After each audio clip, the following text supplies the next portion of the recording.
Alright, what's up, Glaucosama Nation? And today we're making a video on something that honestly I think needs to be addressed. I know I don't have the biggest following. I mean, we haven't even reached 1,000 subscribers yet, but make sure you guys subscribe so we hit 1,000 subscribers by the end of the year. But let's get straight into the video, dog. South Sudan, or Sudan in general, is going through one of the biggest world crises that we have ever seen in history. Yet there is barely any coverage on this. Obviously, if you look it up, there is going to be coverage, but you don't see this in the mass media. You don't see this in the front pages of TikTok. You don't see this in the front pages of Facebook, Instagram. You don't see your favorite YouTubers, your favorite influencers talking about this, and there is a reason. But before I get into all that gist, I just want to preface what Sudan is going through. If you haven't, you know what I'm saying. If you've been living under a rock and you don't really know what's going on in the world around you, I'm a little Glauco Sama history lesson for you guys. So, Sudan gained its independence from British and Egyptian rule in 1956, and ever since then has endured multiple military coups and brutal dictatorships. The most relevant of these began in 1989 when military leader Omar al-Bashir, that's close to my name, anyway, seized power and became the country's head of state, a role that he would keep for another 30 years. In 2003, his government launched a violent crackdown on rebels in the Darfur region in western Sudan, enlisting the help of nomadic Arab militia known as Janjaweed. The Janjaweed and al-Bashir government were later accused by the International Court Justice, ICJ, right, like the International Court, of killing an estimated of 300,000 people. This was back in the early 2000s, displacing another 2 million, primarily from the Fur, Masalit, and Zagwa ethnic groups. In the late 2000s, al-Bashir became the first sitting head of state to be charged with crimes against humanity and soon after genocide. In 2013, the Janjaweed, which was, like I said earlier, make sure you guys subscribe every time I say like I said earlier, but the Janjaweed was the rebel group that was with the head of state that committed genocide. Was also accused of a genocide, obviously because they were the ones committing the crimes, right, for this president or whatever you want to call him. And reconstructed to become a paramilitary group known as the Rapid Support Forces. And so these guys were accused, charged, but were never convicted, right? And that's very important. So let's just give us a quick little recap. So who am I talking about? Who's Omar, right? Omar al-Bashir was a former military officer who ruled Sudan for 30 years, like I said earlier, from 1989 right onward. He was accused of carrying out war crimes, um, in specifically in the Darfur conflict between March 2003 and July 2008. But in 2019, he was overthrown by the Sudanese armed forces and the RSF, Rapid Support Forces, following months of mass protests across the country. After 30 years, these guys would have another military coup, as nationwide protests in 2019 eventually led to another coup that saw al-Bashir overthrown and a transition government formed as a pathway towards democratic elections. If you know what democratic elections are, because I mean, I'm gonna assume that you live in America, but you understand what I'm saying now, right? So basically, the Sudanese people are fighting to have democratic elections to be able to elect who they want to be their head of state, and completely overthrew. This guy continued in office after getting accused of committing genocide against 300,000 people and displacing 2 million people. So the coup was jointly carried out by the Sudanese armed forces, led by General Abdel Fattah al-Burhan and the RSF, led by another general, Mohammed Hamdan Dagalo, better known as Hemditi. And I'm sorry if I'm butchering all these fucking names because I know I probably am, but bear with me. So this alliance was formed between the military and the civilian-led coalition called the Forces of Freedom and Change.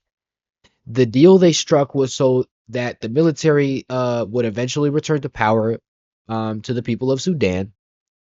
But just over 2 years later, in October 2021, the army tore up the deal and declared it was full control of the country. So they just tore up the deal.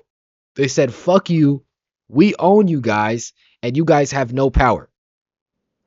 So basically, the government saying people have no power, even though they had struck a deal. With the help of RSF, the army again staged a coup, put the interim prime minister under house arrest. It then struck a power sharing agreement arrangement until a democratic government could be sorted out. The plan was so that RSF would estimated fighting force, or with an estimated fighting force of 100,000, would eventually integrate into the military, but that never happened. In a power struggle between two generals, the army's Abdel Fattah al-Burhan and then RSS Hemditi would soon escalate into a full civil war. So basically, these two guys joined together to defeat the guy who committed genocide of 300,000 people. They successfully went and got a deal done in 2019, but then in 2021, um, the deal was tore apart. So basically, the army, like the actual government body, said was like, "Fuck you, we're not doing democratic elections," because he wanted to continue to stay in power. They go and plan another coup in 2021, but after this, they would have a power struggle between the two of them, right? And this is what starts the Sudan Civil War. So on April 15, 2023, fighting broke out between the RSF and the Sudanese military in the capital. It's disputed who fired the first shots, but within days, the RSF had gained control of the city. Military then moved its headquarters to coastal city Port Sudan, where it is still based today, though it retook Khartoum in May 2025. So they're based in both cities now. The United Arab Emirates, or UAE, has been accused of providing military and financial support to ISF, but the UAE has completely denied that. But you also have to understand that it was Arab nomads that had begun the civil war. So earlier this year, the Sudanese military government took a case to the International Court of Justice alleging that the UAE had been complicit in the genocide of the non-Arab Masalit ethnic groups since the outbreak of the civil war. The UAE denies giving support to RSF and was dismissed. This was dismissed, or the case was dismissed, sorry, in May of this year, with the ICJ saying it had no jurisdiction over it. And I don't know how long I just took in that recap, but basically that's the gist of what's going on. I hope you're not too confused because that isn't really the important part. That's getting into fucking logistics and governmental bodies and shit that I really don't give a fuck about, because at the end of the day, who I care about is the people. So how is this war affecting or impacting people? Well, the number of people killed from fighting, famine, and disease since the start of the Civil War is greatly contested, but there are some estimates that excess up to 150,000 people. About 21 million people in Sudan are facing high levels of acute food insecurity, and 375,000 more are on the brink of starvation, according to the United Nations. More than 12 million people are reported to have been displaced by the conflict, both internally and in neighboring countries such as Ethiopia, Egypt, Chad, sorry, damn, my fucking voice. where up to 1.2 million people alone have reportedly fled to get away from this civil war. Abdullah Ali, which is, I think, a Sudanese child in this article that I'm reading right now. He grew up in Sudan, has lived in Sydney since 2019, working as a civil engineer. He is now a member of the Sudanese Australia Advocacy Network. Mr. Ali said that early last year, his mother, siblings, and children fled their homes in central Sudan of Kordofan and made a long, treacherous journey to Egypt just to survive. Unfortunately, his elderly mother passed away late last year in Cairo, surrounded by his family because of how treacherous and how dangerous these walks genuinely are. Or, you know what I'm saying? These bus routes, whatever they're trying to take to get out of this civil war. So there is hundreds of thousands of people dying every single day, right?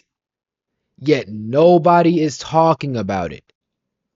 As for my final thoughts, if you have any sort of platform, make sure you are informed on what is going on in the world around us. It's so easy to stay strapped in this bubble to live your own life. And I understand, everybody is going through struggles, but we must stay informed.